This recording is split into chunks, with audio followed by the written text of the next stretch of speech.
Candide, le héros du conte philosophique de Voltaire publié en 1759, est présenté dès le début comme un jeune homme simple, naïf et innocent, vivant dans le château du baron de Thunder-ten-Tronckh en Westphalie. Dans ce cadre apparemment idyllique, il reçoit les enseignements du philosophe Pangloss, qui professe avec assurance la doctrine de l'optimisme. Selon lui, tout est pour le mieux dans le meilleur des mondes possibles. Cette vision, qui rassure et charme Candide, va pourtant être confrontée à la dure réalité du monde. Le récit s'ouvre véritablement lorsque Candide est surpris en train d'embrasser Cunégonde, la fille du baron, ce qui entraîne son expulsion brutale du château. Dès ce moment, son existence bascule dans une suite de voyages, d'épreuves et de désillusions.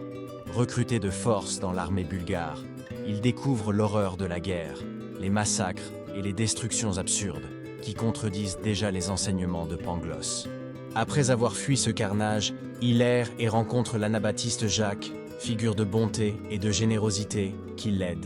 Peu après, il retrouve Pangloss, lui-même malade et misérable, mais toujours fidèle à son optimisme malgré l'évidence des malheurs. Ensemble, ils embarquent pour Lisbonne.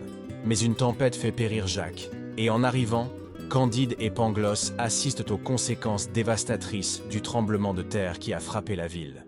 Voltaire transpose ici un événement réel, la catastrophe de 1755, pour ridiculiser les discours religieux et philosophiques qui prétendent justifier la souffrance humaine. Dans cette atmosphère de désespoir, les autorités organisent un auto-da-fé, croyant conjurer le mal par des exécutions publiques. Pangloss est pendu et Candide reçoit la bastonnade.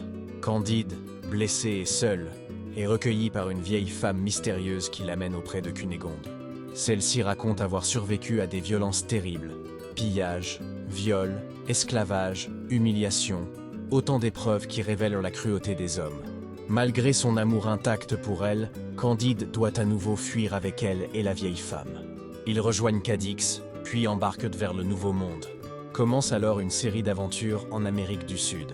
Candide est accompagné de Cacambo, son valet fidèle et plein de sagesse pratique, qui incarne une forme de réalisme opposée aux illusions métaphysiques de Pangloss.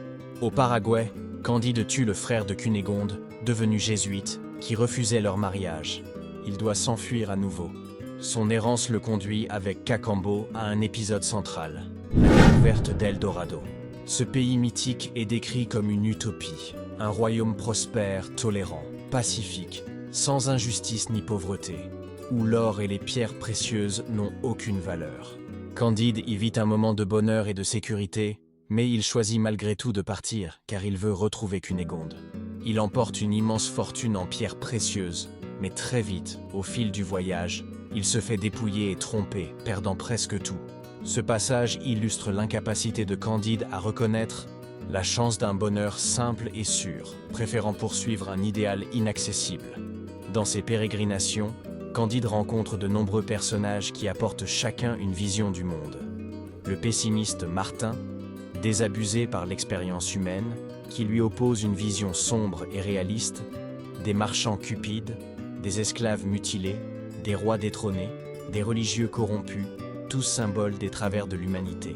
Chacun de ces épisodes renforce la critique de Voltaire contre l'optimisme aveugle de Pangloss et dénonce les abus des institutions politiques, militaires et religieuses. Finalement, après 1000 épreuves, Candide retrouve Cunégonde, devenue laide et amère, mais il l'épouse malgré tout, par fidélité à sa promesse. Entouré de ses compagnons, Cunégonde, Cacambo, la vieille femme, Martin et Pangloss miraculeusement retrouvés, Candide s'installe dans une petite métairie. C'est là que le conte trouve sa conclusion philosophique.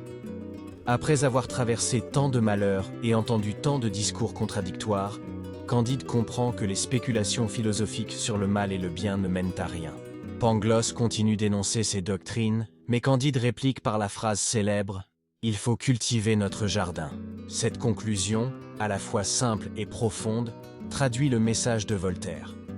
Au lieu de chercher des explications métaphysiques aux malheurs du monde, il vaut mieux agir concrètement, travailler, se rendre utile et trouver dans l'action quotidienne une forme de sagesse et de sérénité. Ainsi, Candide ou l'optimisme est à la fois un récit d'aventure et une satire philosophique. Voltaire utilise l'ironie et l'exagération pour ridiculiser l'optimisme leibnizien et pour montrer l'absurdité de prétendre que tout est bien dans un monde rempli de guerres, de tremblements de terre, de fanatisme et d'injustice.